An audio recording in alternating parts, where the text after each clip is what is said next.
Hello बच्चों, स्वागत है आपका हमारे YouTube चैनल कबूर ऑनलाइन क्लासेस पर। तो लास्ट टाइम तक हम लोगों ने मैग्नेटिज्म में काफ़ी कुछ डिस्कस कर लिया था। हम लोगों ने magnetic field, axial point, equatorial point, उसके बाद एनालॉजी भी बता दी थी तुम लोगों को कि इलेक्ट्रिक और मैग्नेटिक में एनालॉजी क्या चलती है। ठीक है, अब आज के लेक्चर में हम लोग डिस्कस करने जा रहे हैं torque acting on a bar magnet in a uniform magnetic field. That means magnetic field, uniform magnetic field में कोई भी बार मैग्नेट रखा हुआ है तो उसके ऊपर नेट टॉर्क कितना लगेगा। तो देखो, हम बात कर रहे हैं फोर्स। जैसे मान लो कि एक डाइपोल है जो कि हमारा मैग्नेटिक फील्ड से कितना एंगल बना रहा है, थीटा एंगल फॉर्म कर रहा है। तो नॉर्थ की अगर हम बात करें तो नॉर्थ हमने कहा था एज अ पॉजिटिव ट्रीट करते हैं और साउथ जो होता है वो एज अ निगेटिव चार्ज होता है। तो देखो डायग्राम सिमिलर है, ऐसे ही डायग्राम इलेक्ट्रिक फील्ड में बना था। माइनस क्यू चार्ज था और प्लस क्यू चार्ज था। यहाँ पर एक साउथ पोल हो गया और इधर वाला जो हो गया वो नॉर्थ पोल हो गया। तो ये पॉइंट समझ में आ गया। नॉर्थ पे फोर्स लग रहा है राइट हैंड साइड, तो एफ एम इक्वल टू हो गया एम बी। और इधर की बात करें तो यहाँ पर आ जाएगा F M equal to M B, but direction जो होंगी वो क्या होंगी, रिवर्स होंगी। ठीक है, तो डायरेक्शन पे ध्यान देंगे हम लोग। तो यहाँ पर मैग्नेटिक फोर्स आ गया एक राइट हैंड साइड नॉर्थ पर और साउथ पे किधर हुआ, लेफ्ट हैंड साइड। तो देखो दोनों के दोनों फोर्स इक्वल भी हैं और अपोजिट भी हैं, तो ये दोनों फोर्स तो भैया कर देंगे कैंसिल। अब हमें बात करनी है टॉर्क की। तो देखो यहाँ पर 10th में एक डेफिनेशन थी कपल की, कि अगर टू इक्वल एंड एक opposite forces not acting along the same line then they form couple. So force तो इक्वल हैं, कैंसिल भी कर रहे हैं नेट फोर्स, लेकिन टॉर्क जनरेट कर दे रहे हैं। तो टॉर्क जब जनरेट कर रहे हैं तो टॉर्क का फॉर्मूला होता था उस केस में tau equal to F M, कोई भी एक force, into perpendicular distance between those two forces. तो परपेंडिकुलर डिस्टेंस देखो यहाँ पर कितनी हो जाएगी, एक दोनों फोर्स हॉरिजॉन्टल है, एक फोर्स इधर है और एक फोर्स इधर है, तो जो परपेंडिकुलर डिस्टेंस है वो हो जाएगी इतनी। आगे समझ में। तो NP is the perpendicular distance. Now in triangle NPS, जो राइट एंगल ट्रायंगल है उसमें हमें NP की वैल्यू निकालनी पड़ेगी। तो देखो हमें पता है, डायग्राम जूम कर देते हैं, हमें पता है कि ये जो साइड है इसकी वैल्यू हमें गिवन है, हमें इस साइड की वैल्यू कैलकुलेट करनी है। तो हमने क्या किया, हमने साइन थीटा लगा दिया।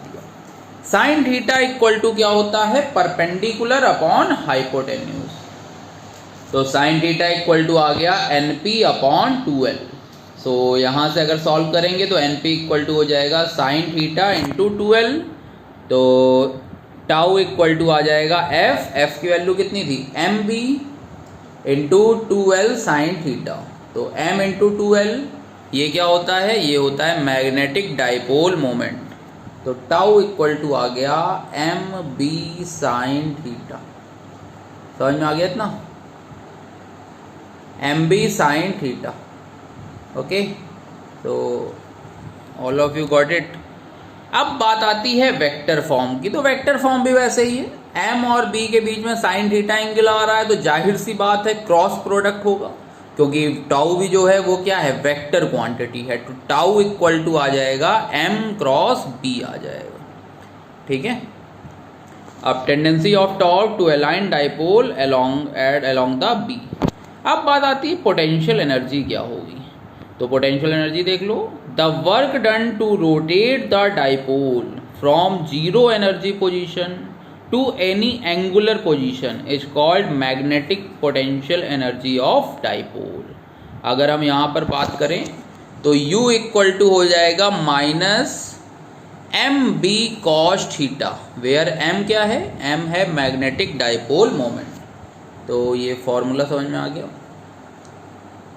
U equal to minus MB cos theta, vector form हो जाएगी cos थीटा है तो माइनस M डॉट B।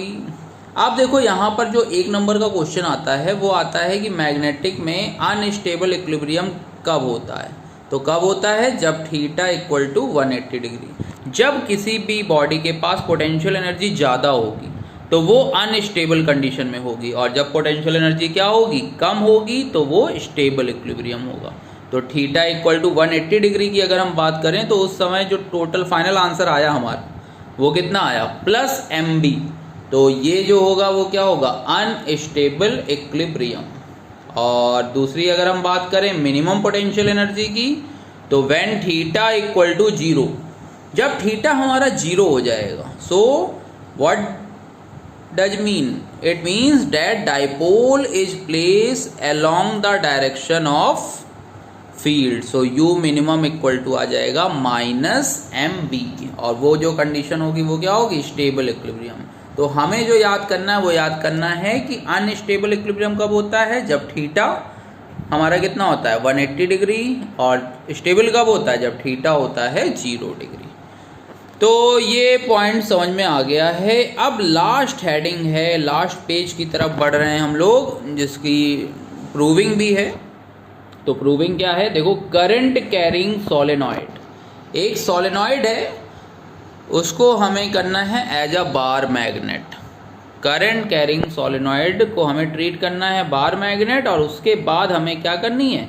हमें मैग्नेटिक फील्ड की वैल्यू निकालनी।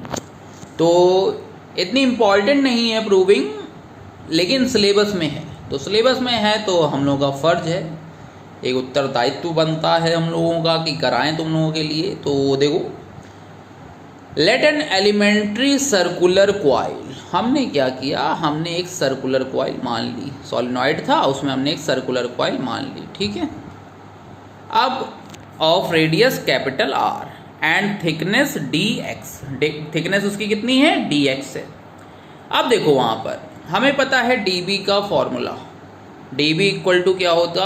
dB इक्वल टू आ जाएगा mu naught NI R square upon 2 R square plus इन ब्रैकेट R माइनस एक्स का होल स्क्वायर 3/2। ये हमने dB का जो फॉर्मूला है वो पुट कर दिया, ठीक है। अब इसके बाद तुम काफ़ी चीज़ें जानते हो, जैसे कि स्मॉल n क्या होता है? स्मॉल n होता है total number of length, number of turns per unit length. Length हमने कितनी मानी हुई है? dx मानी हुई है। तो कैपिटल N आ जाएगा स्मॉल n इंटू dx। अब हम dB की अगर बात करेंगे तो dB इक्वल टू देखो आएगा mu naught n dx I R square upon 2 in bracket R square plus R minus x का होल स्क्वायर की whole power 3/2। Now we know that R is greater than x। R जो है वो x से क्या है? बहुत ज़्यादा है। तो R माइनस एक्स स्क्वायर का होल स्क्वायर को हमने क्या एज्यूम कर लिया? हमने मान लिया कि वो R स्क्वायर होगा। तो यहाँ तक तो कोई दिक्कत नहीं होने वाली। अब dB की अगर हम बात करें तो mu naught n dx I R square upon this, इतना आ जाएगा। और dB के आने के बाद अगर हम नेट मैग्नेटिक फील्ड निकाल रहे हैं तो नेट मैग्नेटिक फील्ड क्या हो जाएगी? B equal to integration dB। Integration dB कहाँ से कहाँ तक जाएगा? 0 से 2L। तो सॉल्व करने के बाद तुम देखोगे कि सॉल्व करने के बाद ये जो फाइनल आंसर बना वो कितना बन गया? B equal to mu naught upon 4 2m/r³। So इस चैप्टर में कहीं पर कोई भी डाउट हो, ठीक है, लास्ट वाली प्रूविंग इतनी इंपॉर्टेंट नहीं है बोल्ड पॉइंट ऑफ व्यू से, तब भी मैंने करा दी है। हर एक चीज़ लिखी हुई है, समझा भी दी गई है तुम लोगों को। थोड़ी सी कैलकुलेशन ज़्यादा है बस, और कुछ नहीं। अगर तुम्हें टफ लग रही होगी तो इतनी टफ नहीं। जब तुम लोग कॉपी पेन में लिखोगे ना तो लंबे लंबे एक्सप्रेशन देखोगे, काफ़ी कुछ अपने आप सॉल्व होने लगेगा, तो वो तुम्हें अपने आप आंसर दे देगा, ठीक है। तो इस वीडियो में टॉर्क इम्पॉर्टेंट था, पोटेंशियल एनर्जी बहुत इंपॉर्टेंट थी, स्टेबल अनस्टेबल इक्विलिब्रियम 1 मार्क्स का क्वेश्चन आ सकता है उससे, तो फोकस रहो बेटा उस पर। और तो इस वीडियो में सब कुछ खत्म हो गया है। तो मैग्नेटिज्म पार्ट जो है वो कंप्लीट करा दिया है तुम्हारा, ठीक है। अब नई वीडियो में नई चैप्टर से स्टार्ट करेंगे हम लोग। तब तक के लिए बेटा good bye, take care. Video अगर पसंद आ रही है तो लाइक सब्सक्राइब शेयर आपके पास है, आप कर सकते हो। नहीं तो कोई बात नहीं बेटा, कमेंट में कोई भी डाउट है तो आप लोग आकर के पूछ सकते हो, ठीक है। चलो तब तक के लिए गुड बाय, टेक केयर।